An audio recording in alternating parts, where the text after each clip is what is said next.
ದಿನಾಂಕ ಆಗಸ್ಟ್ 9, 2024. ಸ್ಥಳ ಕೋಲ್ಕತ್ತಾದ ಆರ್ಜಿಕರ್ ಕಾಲೇಜ್. ಇಡೀ ಜಗತ್ತೇ ಸುಖವಾಗಿ ನಿದ್ರಿಸುತ್ತಿದ್ದಂತ ಆ ರಾತ್ರಿ ಸಾವಿರಾರು ರೋಗಿಗಳ ಪ್ರಾಣ ಉಳಿಸಬೇಕಾಗಿದ್ದಂತ ಆಸ್ಪತ್ರೆಯ ಆವರಣದಲ್ಲೇ ವೈದ್ಯಕೀಯ ವಿದ್ಯಾರ್ಥಿನಿ ಮೇಲೆ ಬರ್ಬರವಾಗಿ ಅತ್ಯಾಚಾರ ಎಸಗಿ ಕೊಲೆ ಮಾಡಲಾಗಿತ್ತು. ಇದೊಂದು ಕೇವಲ ಅಪರಾಧದ ಕಥೆಯಾಗಿರ್ಲಿಲ್ಲ, ಇಡೀ ರಾಜ್ಯವನ್ನೇ ಬೆಚ್ಚಿ ಬೀಳಿಸಿತ್ತು. ಅಷ್ಟೇ ಅಲ್ಲದೆ ಲಕ್ಷಾಂತರ ಜನ ಬೀದಿಗಿಳಿದು ಹೋರಾಟ ಮಾಡುವಂತಾಗಿತ್ತು. ಆ ಒಂದು ರಾತ್ರಿ ಪಶ್ಚಿಮ ಬಂಗಾಳದ ರಾಜಕೀಯ ರಂಗವನ್ನೇ ಬದಲಾಯಿಸಿತ್ತು.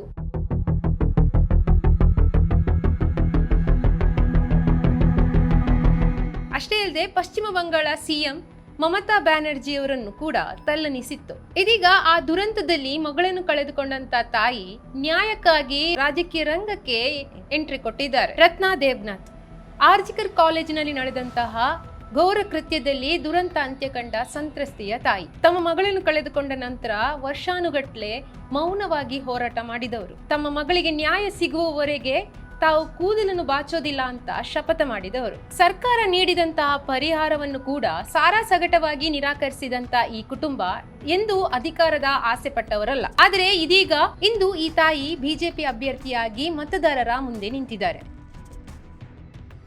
ಟಿಎಂಸಿಯ ತೀರ್ಥಂಕರ ಘೋಷ್ ವಿರುದ್ಧ ರತ್ನಾ ದೇಬ್ನಾಥ್ ಇಂದು ಪಾಣಿಹಾಟ್ ಕ್ಷೇತ್ರದಲ್ಲಿ ಕಣಕ್ಕಿಳಿದಿದ್ದಾರೆ. ಆದ್ರೆ ಅವರನ್ನು ಈ ಹಂತಕ್ಕೆ ತಂದು ನಿಲ್ಲಿಸಿರೋದು ಅಧಿಕಾರದ ಆಸೆ ಅಲ್ಲ, ಬದಲಾಗಿ ತಾವು ಜೀವಂತವಾಗಿ ಇರುವಾಗಲೇ ಮಗಳಿಗೆ ನ್ಯಾಯ ಸಿಗುತ್ತೋ ಇಲ್ವೋ ಅನ್ನೋ ಆತಂಕ. ಇನ್ನು ಪಾಣಿಹಾಟ ಕ್ಷೇತ್ರದಲ್ಲಿ ಕಣಕ್ಕಿಳಿದಿರುವಂತಹ ರತ್ನಾ ದೇಬ್ನಾಥಿಗೆ ಅಲ್ಲಿನ ಮತದಾರರು ಅಥವಾ ಅಲ್ಲಿನ ಜನರು ಭರ್ಜರಿಯಾಗಿ ಬೆಂಬಲ ಸೂಚಿಸ್ತಿದ್ದಾರೆ ಅಂತಾನೆ ಹೇಳಬಹುದು. ಯಾಕಂದ್ರೆ ಯಾಚನೆಗೆ ಹೋದಂತ ರತ್ನಾ ದೇಬ್ನಾಥ್ ಅವರನ್ನು ಅಲ್ಲಿನ ಜನ ಅಪ್ಪಿಕೊಂಡು ಸಂತೈಸಿದ ವಿಡಿಯೋಗಳು ಭಾರಿ ವೈರಲ್ ಆಗ್ತಿವೆ.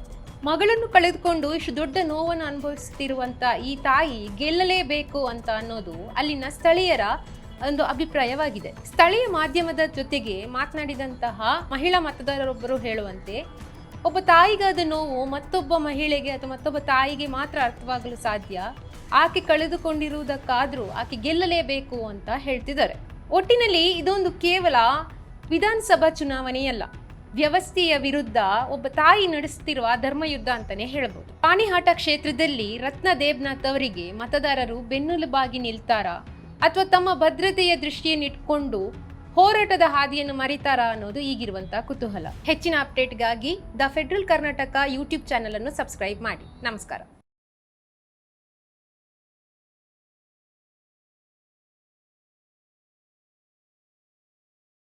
ಹೆಚ್ಚಿನ ಸುದ್ದಿ ಅಪ್ಡೇಟ್ಗೆ ಈಗಲೇ the federal Karnataka YouTube page ಅನ್ನು ಸಬ್ಸ್ಕ್ರೈಬ್ ಮಾಡಿ.